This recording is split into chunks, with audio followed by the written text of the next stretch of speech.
El frío del alma, una historia de karma. El pastor Samuel Herrera había sido durante 20 años la voz más respetada de la iglesia evangelista Nuevo Amanecer en la ciudad de Guadalajara.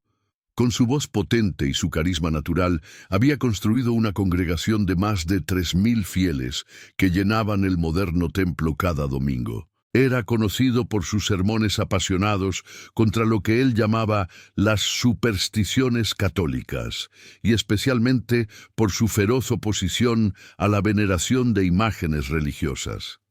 Las imágenes son ídolos, rugía desde el púlpito cada domingo. La Biblia es clara: no adorarás imágenes ni te inclinarás ante ellas. El catolicismo ha engañado a nuestro pueblo mexicano con sus santos de yeso y sus vírgenes de mentira. Sus feligreses asentían fervorosamente, muchos de ellos excatólicos que habían encontrado en las palabras de Samuel una nueva forma de entender la fe. Él les había enseñado que la salvación solo venía a través de Cristo, no a través de intermediarios de piedra o madera. Pero detrás de la fachada de santidad, Samuel guardaba secretos oscuros. Los diezmos de la iglesia no solo mantenían el templo, también financiaban su lujosa casa, su automóvil del año y los costosos trajes que vestía. Había desviado más de 2 millones de pesos de las ofrendas, justificando ante sí mismo que un siervo de Dios merecía vivir con dignidad. Su esposa, Marta, una mujer devota que había estado a su lado durante 15 años de matrimonio, comenzó a sospechar cuando las cuentas bancarias personales de Samuel no coincidían con el modesto salario que oficialmente recibía de la iglesia. Una tarde de marzo de 2019, mientras Samuel predicaba en una conferencia en León, Marta decidió revisar sus papeles personales. Lo que encontró la dejó devastada: transferencias bancarias, propiedades a su nombre que ella desconocía y, lo peor de todo, fotografías comprometedoras que evidenciaban aventuras extramaritales con al menos 3 mujeres diferentes de la congregación. Cuando Samuel regresó de su viaje, Marta lo confrontó con las evidencias. La discusión que siguió fue devastadora. «¡Hipócrita!», le gritó Marta, con lágrimas de ira corriendo por su rostro. «Durante años has predicado sobre la santidad del matrimonio mientras me engañabas. Has robado el dinero de los fieles que confían en ti». Samuel, acorralado, reaccionó con una violencia que Marta nunca había visto en él. La empujó contra la pared y le gritó: «¡Tú no entiendes la presión que tengo! Dios me ha dado una misión y necesito recursos para cumplirla. Y esas mujeres, ellas me buscaron a mí». «Te voy a denunciar», le gritó Marta. «La congregación tiene derecho a saber qué clase de hombre eres». «Si haces eso», le dijo Samuel con frialdad, «te aseguro que te vas a arrepentir». Esa noche, Marta empacó sus cosas y se fue a casa de su hermana. 2 días después, cumplió su amenaza. Fue directamente con los diáconos de la iglesia y les mostró todas las evidencias que había recopilado. La reunión de emergencia del Consejo de Ancianos de la iglesia fue tormentosa. Samuel trató de defenderse, alegando que Marta estaba loca de celos y que había fabricado las evidencias, pero los documentos bancarios eran irrefutables, y las mujeres involucradas en los adulterios, confrontadas por los diáconos, confesaron la verdad. El diácono Carlos Mendoza, un hombre de 60 años que había sido mentor de Samuel, fue quien pronunció el veredicto: «Samuel Herrera, por los pecados de adulterio, robo y traición a la confianza de esta congregación, quedas expulsado de esta iglesia y despojado de tu título pastoral. Tienes 24 horas para devolver todo lo que has robado y para salir de la casa pastoral». Samuel salió de esa reunión humillado, furioso y con un odio profundo hacia todo lo que representaba la fe cristiana. En menos de una semana, Había perdido su posición, su reputación, su matrimonio y gran parte de su dinero, que tuvo que devolver a la iglesia, sin trabajo, sin familia, y con su nombre manchado en toda la comunidad evangélica de Guadalajara. Samuel se sumió en una espiral de amargura y resentimiento. Durante los meses siguientes, Samuel se dedicó a beber. Rentó un pequeño apartamento en una zona marginal de la ciudad con los pocos ahorros que le quedaban. Su apariencia cambió drásticamente. El hombre bien vestido y pulcro se convirtió en un individuo desaliñado, con barba descuidada y ropas sucias. Pero más que su apariencia, lo que cambió fue su corazón. El odio que había comenzado siendo dirigido hacia su ex esposa y la iglesia que lo había expulsado, se expandió hacia toda forma de religión. «Todo es mentira», gritaba ebrio en las cantinas donde ahora pasaba las noches. «La religión es el opio del pueblo. Católicos, evangélicos, todos son iguales, aprovechados que viven del miedo de la gente ignorante». Sus blasfemias se volvieron cada vez más atroces. Comenzó a burlarse públicamente de Cristo, de la Virgen María y de todos los santos. En su mente retorcida, culpaba a Dios mismo de su caída.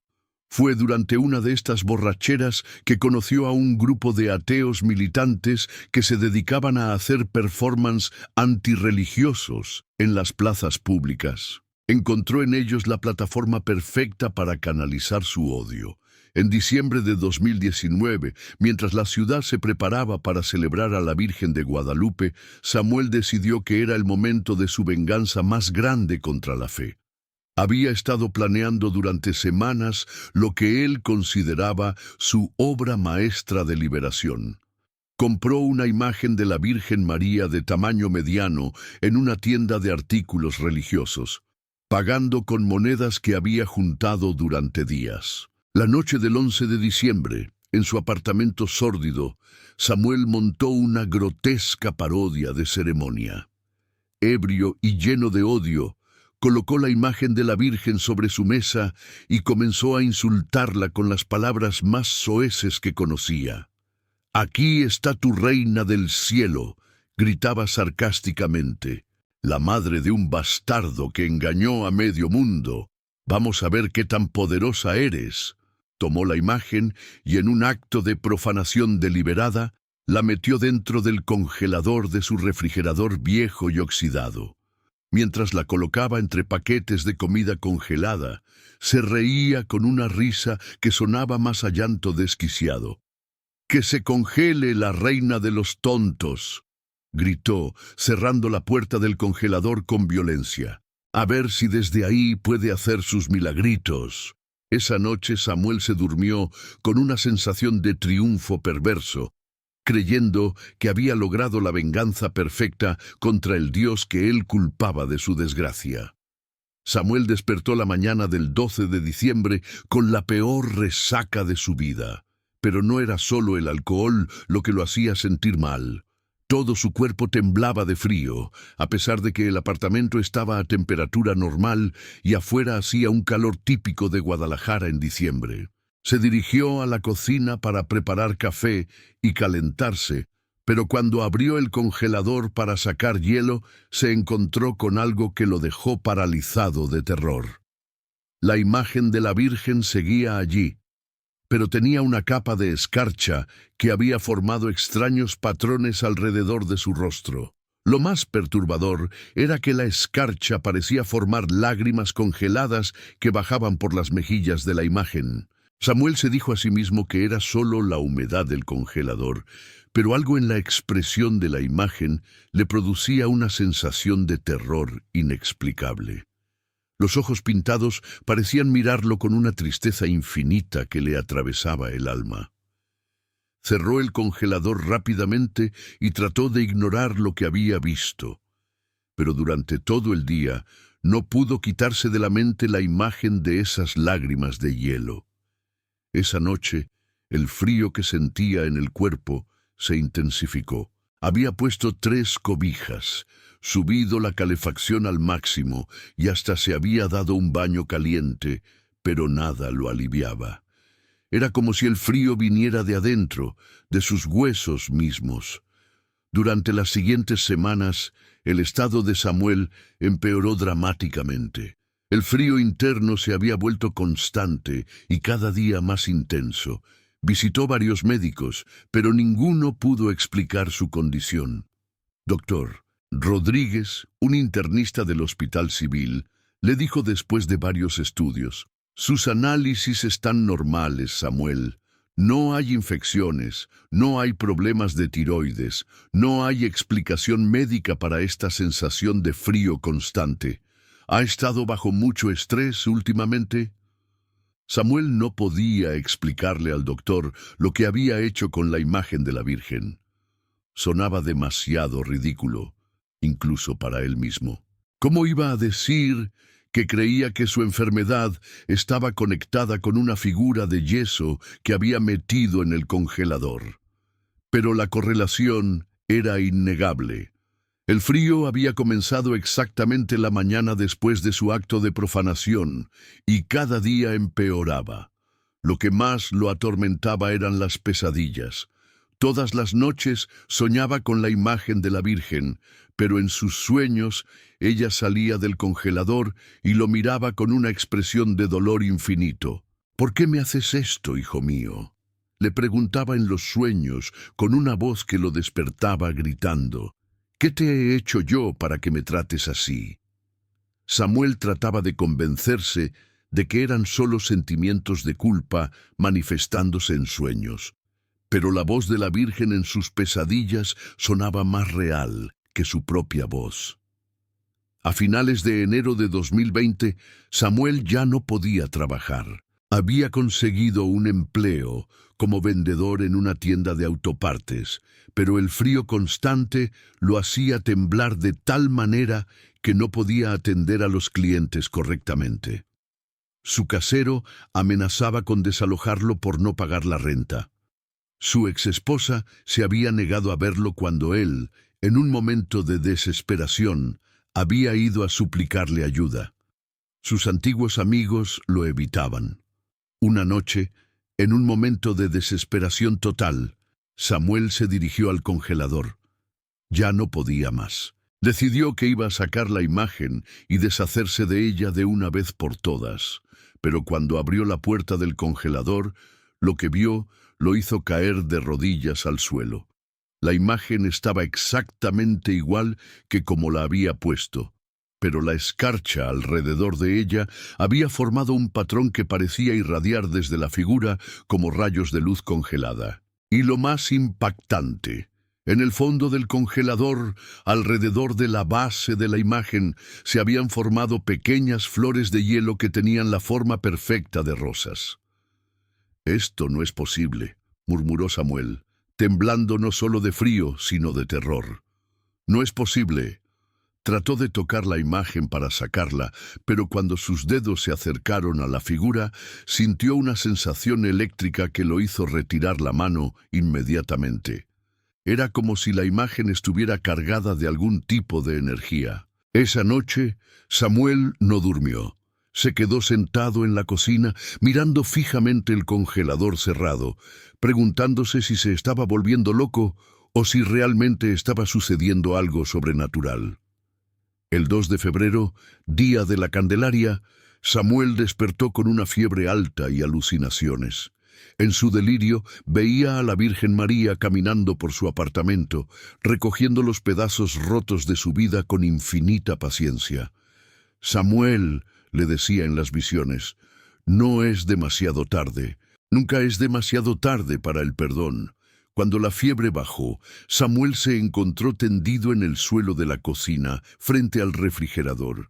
Se las había arreglado para arrastrarse hasta allí durante su delirio.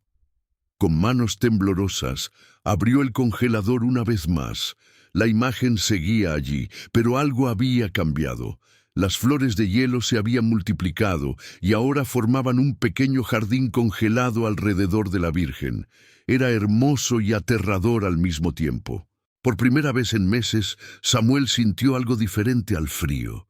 Sintió una calidez extraña en el corazón, como si algo en su interior estuviera descongelándose lentamente.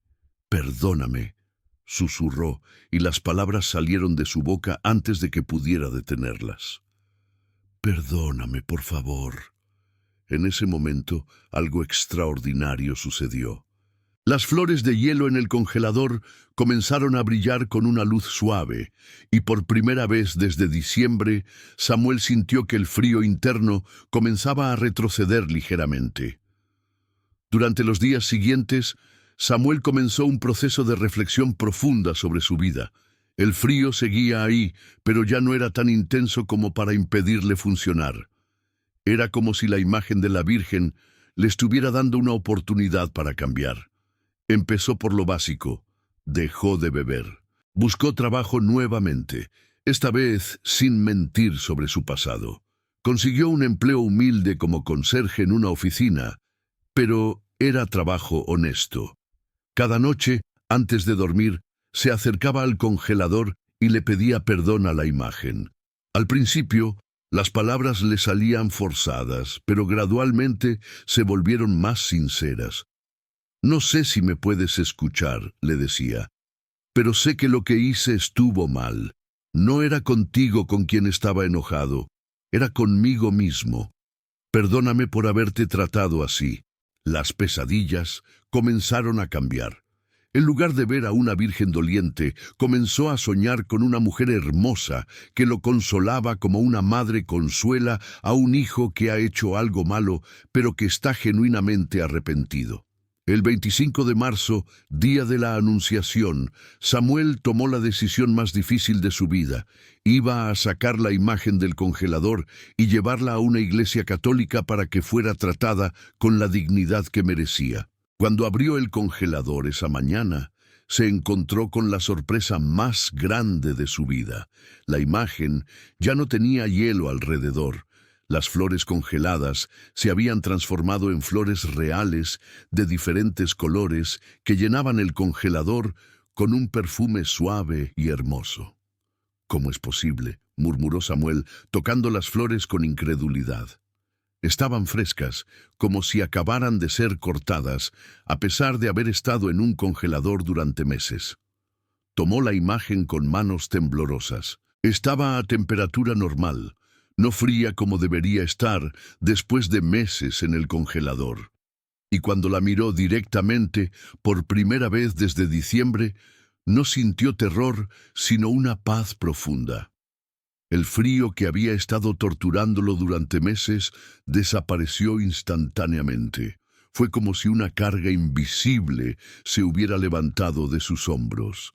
Samuel salió de su apartamento esa misma mañana cargando cuidadosamente la imagen de la Virgen envuelta en una toalla limpia. No sabía exactamente a dónde ir, pero sentía que tenía que encontrar el lugar correcto. Caminó por las calles de Guadalajara durante horas, hasta que llegó a una pequeña iglesia católica en una colonia humilde llamada Parroquia de Nuestra Señora de los Remedios. Era una iglesia sencilla, sin las pretensiones arquitectónicas de las grandes catedrales, pero algo en su simplicidad lo atrajo. El padre Miguel Sánchez, un sacerdote de unos 50 años, estaba barriendo la entrada cuando Samuel se acercó nerviosamente. «Padre», le dijo Samuel, «necesito hablar con usted. Tengo algo que entregarle». El padre Miguel, acostumbrado a recibir todo tipo de confesiones y peticiones extrañas, invitó a Samuel a pasar a la sacristía. «Fui pastor evangélico», comenzó Samuel, y las palabras salieron como una cascada de dolor y arrepentimiento. «Hice algo terrible, padre, algo que no sé si tiene perdón». Durante las siguientes 2 horas, Samuel le contó al padre Miguel toda su historia, su caída como pastor, su amargura y finalmente el acto de profanación que había cometido contra la imagen de la Virgen. El padre Miguel escuchó sin juzgar, asintiendo comprensivamente mientras Samuel relataba los meses de sufrimiento que habían seguido a su acción. «Padre», terminó Samuel, desenvolviendo la imagen, No sé si usted me va a creer, pero esta imagen creo que me perdonó antes de que yo fuera capaz de perdonarme a mí mismo. El padre Miguel miró la imagen e inmediatamente notó algo especial en ella. Había una serenidad en el rostro de la Virgen que él, en sus años de sacerdocio, había visto solo en las imágenes más veneradas. «Samuel», le dijo el padre con voz suave, «el arrepentimiento verdadero siempre encuentra perdón. La Madre de Dios es conocida por su misericordia infinita, especialmente hacia aquellos que han caído más bajo». Le explicó que en la tradición católica las imágenes sagradas profanadas podían ser purificadas y reconsagradas. «Pero en tu caso», añadió, «creo que la purificación ya ocurrió. Lo que has vivido estos meses fue tu purificación». El padre Miguel le ofreció a Samuel quedarse con la imagen en la parroquia, en un lugar de honor. «Será un recordatorio constante», le dijo, «de que el perdón divino es más grande que cualquier pecado humano». Samuel comenzó a visitar la iglesia diariamente.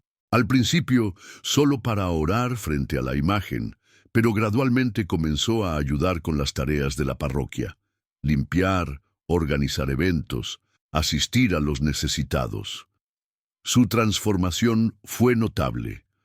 La amargura que había cargado durante años se desvaneció, reemplazada por una humildad genuina y un deseo sincero de reparar el daño que había causado en su vida y en las vidas de otros. 6 meses después, Samuel buscó a su exesposa Marta. El encuentro fue emotivo y difícil. «No vengo a pedirte que regreses conmigo», le dijo. «Vengo a pedirte perdón por todo el daño que te causé. Te mentí, te traicioné y te hice sufrir. No espero que me perdones, pero necesitaba que supieras que me arrepiento completamente». Marta, que había estado cargando su propio dolor durante más de un año, se sorprendió por el cambio genuino que veía en su exmarido. «Samuel», le dijo con lágrimas en los ojos, «veo que realmente has cambiado.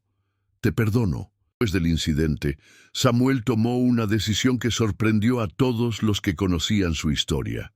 Decidió hacer público su testimonio. Durante la misa dominical en la parroquia de Nuestra Señora de los Remedios, el padre Miguel le pidió que compartiera su experiencia con la congregación. «Hermanos», comenzó Samuel desde el púlpito, con voz temblorosa pero firme, «vengo ante ustedes como un hombre que tocó fondo, que blasfemó contra lo más sagrado y que aún así recibió perdón». Relató su historia completa, sin omitir los detalles más vergonzosos de su caída. Habló del acto de profanación, de los meses de sufrimiento que siguieron y finalmente del proceso de arrepentimiento y redención. «Lo que quiero que entiendan», concluyó, «es que no hay pecado tan grande que no pueda ser perdonado si el arrepentimiento es sincero. La Virgen María, a quien yo ofendí de la manera más cruel, me enseñó que el amor de una madre siempre puede sanar las heridas más profundas del alma». La congregación quedó en silencio absoluto durante varios minutos después de su testimonio. Muchos lloraban abiertamente, conmovidos por la honestidad brutal y la transformación evidente del hombre que tenían frente a ellos. Samuel nunca regresó al ministerio pastoral. Sabía que había perdido para siempre el derecho de dirigir espiritualmente a otros debido a sus acciones pasadas. Pero encontró su propia forma de servir. Se convirtió en consejero informal para personas que habían perdido la fe, especialmente para aquellos que habían cometido actos que consideraban imperdonables. Su historia se convirtió en fuente de esperanza para muchos. «Si yo pude ser perdonado», les decía, «cualquiera puede serlo». Trabajó durante años en comedores comunitarios, asilos de ancianos y centros de rehabilitación. Nunca buscó reconocimiento por su trabajo, lo hacía como una forma de devolver algo del amor que había recibido cuando menos lo merecía. La imagen de la Virgen permanecía en la parroquia en una capilla lateral dedicada a Nuestra Señora de las Segundas Oportunidades, nombre que los feligreses le habían dado después de conocer la historia de Samuel. Años después, cuando Samuel reflexionaba sobre su experiencia, llegó a entender que lo que había vivido no fue exactamente castigo, sino medicina espiritual. El frío que sentí durante esos meses, les explicaba a quienes buscaban su consejo, era el frío que ya tenía en el alma, pero que no había querido reconocer. La Virgen no me castigó metiéndome frío en el cuerpo. Me mostró el frío que ya tenía en el corazón. Comprendió que el karma no siempre funciona como venganza divina, sino como oportunidad de crecimiento. El sufrimiento que experimentó fue proporcional exactamente a lo que necesitaba para romper su orgullo y permitir que comenzara la sanación. Dios no me hirió para lastimarme, reflexionaba, me hirió para curarme.